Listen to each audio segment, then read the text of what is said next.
मुझे ये बताओ यार, वो बंदा जेल में है, वो कुर्बानी दे रहा है, किसकी इतनी हिम्मत है कि वो उस आदमी पर उंगली उठाए जो जेल के अंदर है? ये खुद सेक्रेटरीट के वहां ऑफिस में बैठे हुए हैं, 10-10 गाड़ियों में घूमते हैं, और इनकी ये हिम्मत, ये जुर्रत कि उस इंसान पर उंगली उठाएं जो पीएसए में जेल में बैठा है, कोट बलवाल में।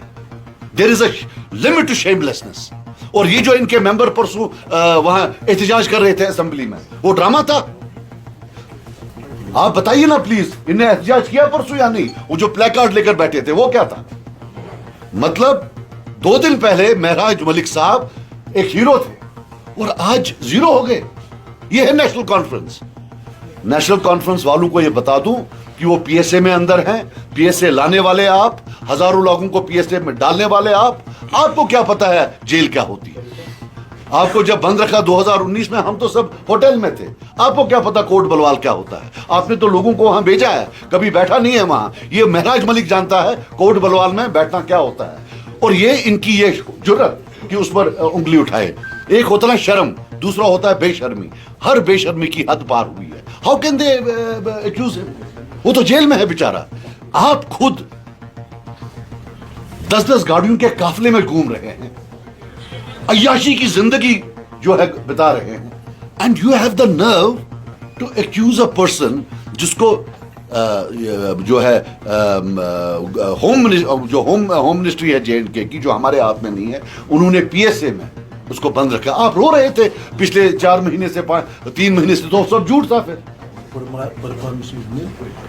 नहीं, वो तो फिर परफॉर्मेंस की अलग छोड़ दे, लेकिन मैं ये बात बता रहा हूं, हाउ डेयर दे अटैक महराज मलिक? वो कैसे वोट दे सकता है किसी को? सज्जाद साहब, आप कैसे पीडीपी ने भी प्रेआम सपोर्ट किया है वहां पर? देखो भाई, मेरा जो था, पीडीपी को एब्सटेन करना चाहिए था। अब आपको पता है पिछले 30-40 साल से यही 2 टीमें हैं और थर्ड अंपायर दिल्ली में बैठता है, बाकी अल्लाह जाने। ये 2 टीमें और थर्ड अंपायर मैथमेटिकल है कि 2 और 2 4 होता है, इसका कोई चैलेंज नहीं। मैथमेटिकली कल प्रूव हो गया कि जो बीजेपी का और नेशनल कॉन्फ्रेंस का फिक्स मैच था राज्यसभा इलेक्शन में कि 3 हमें दे दो भाई, 1 आप ले लो, वो कल एक्सपोज हो गया। इसके 2 पहलू। पहला, वो की जो क्रॉस वोटिंग हुई उस पर मैं बाद में आता हूं, लेकिन पहले ये देखते हैं, इलेक्शन कमीशन ने फाइनल रिपोर्ट दिया तो उसमें जो है बताया गया कि 28.1 वोट्स चाहिए थे जीतने के लिए सीट नंबर 3 पर। और जिनको बेसिक मैथमेटिक्स आता है, सबको पता है कि 29 वोट्स अगर आते तो कैंडिडेट नंबर 3 जो है वो जीत जाते। 29 वोट्स, 28.1 मतलब 29 वोट्स में कैंडिडेट नंबर 3 जो है वो जीत जाते।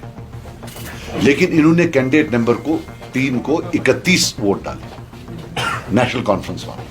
इतना ही नहीं, सुनने में यह भी आया है कि 1 वोट जो रिजेक्ट हुआ है नेशनल कॉन्फ्रेंस के मेंबर के हाथ हुई, वो भी कैंडिडेट नंबर 3 को ही जा रहा था।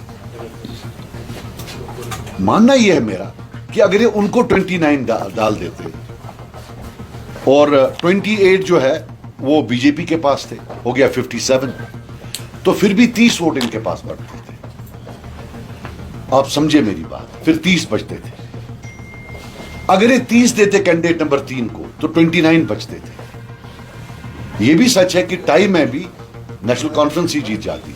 लेकिन यह आप मुझे बता दीजिए कि ये जो 2 या 3 एक्स्ट्रा वोट है, कोई स्पेस नहीं रखना कैंडिडेट नंबर 4 के लिए, यह क्या था?